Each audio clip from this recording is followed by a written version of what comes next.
کہ وہ تمہارے معاملات طے کرنے میں ہمارے ساتھ شریک ہیں۔ حقیقت یہ ہے کہ ان کے ساتھ تمہارے سارے تعلقات ٹوٹ چکے ہیں، اور جن دیوتاؤں کے بارے میں تمہیں بڑا زعم تھا وہ سب تم سے گم ہو کر رہ گئے ہیں۔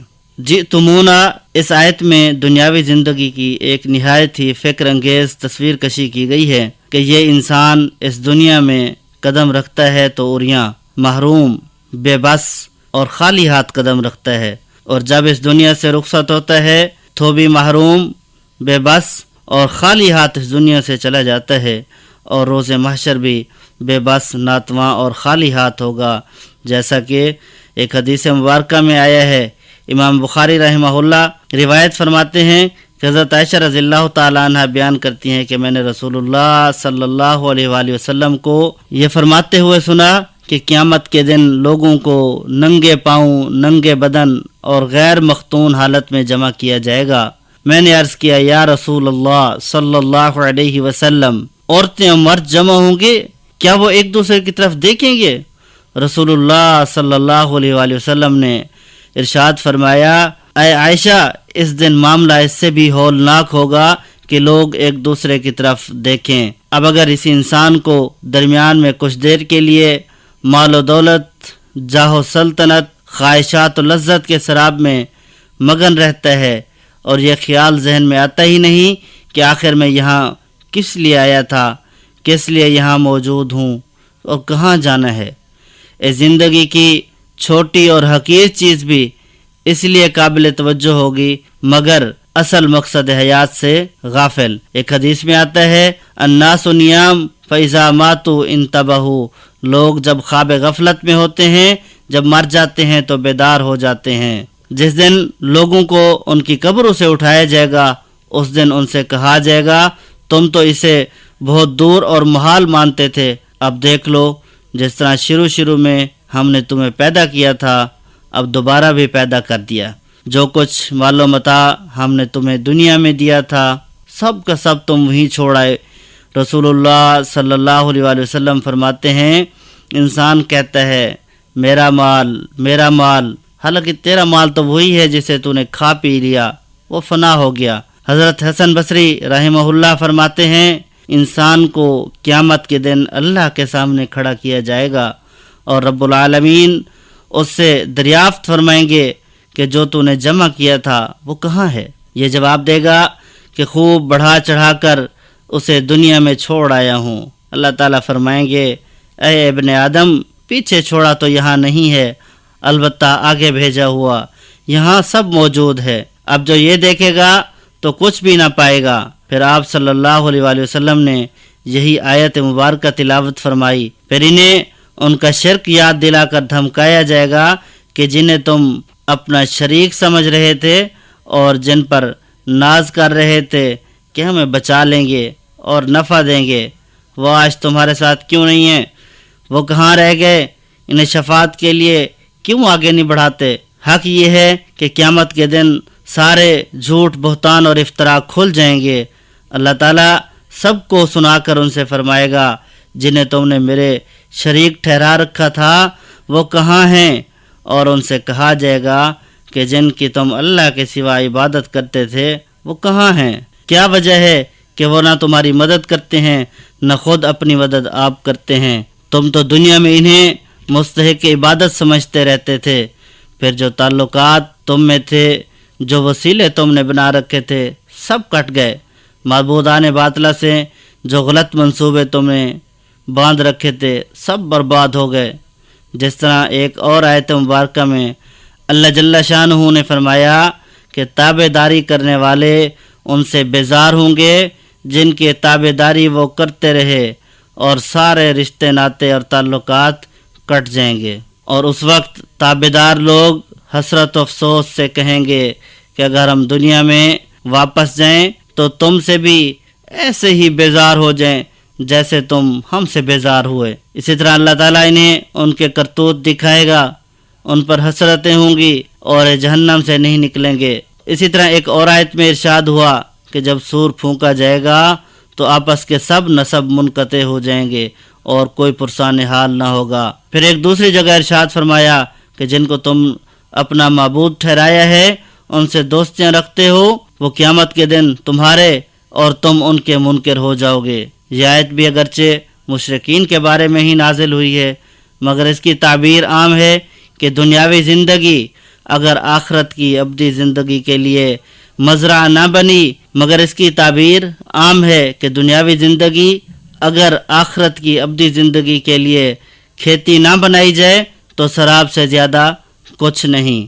گویا دنیا برائے دنیا سراب ہے، جبکہ دنیا برائے آخرت نجات ہے۔ اور اسی طرح آغاز و انجام زندگی میں مقصد زندگی کا ایک اہم درس ہے۔ اللہ جل شانہ سے دعا ہے کہ وہ ہمیں اپنی زندگیاں سنوارنے اور آخرت کی تیاری کرنے کی توفیق عطا فرمائے، آمین یا رب العالمین۔ وما علینا الا البلاغ المبین۔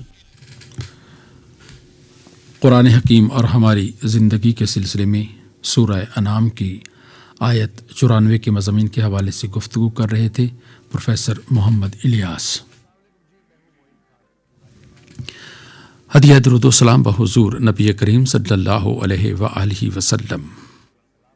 اللهم صل على محمد اللهم صل على محمد وعلى آله وصحبه وسلم اللهم صل على محمد اللهم صل على محمد وعلى آله وصحبه وسلم۔ آئیے اب پروگرام کے ان اختتامی لمحات میں اللہ تعالیٰ کے حضور دعا کے لیے ہاتھ پھیلائیں۔ اللہ، میں آپ سے صحت و تندرستی ایمان کے ساتھ اور ایمان حسن اخلاق کے ساتھ مانگتا ہوں۔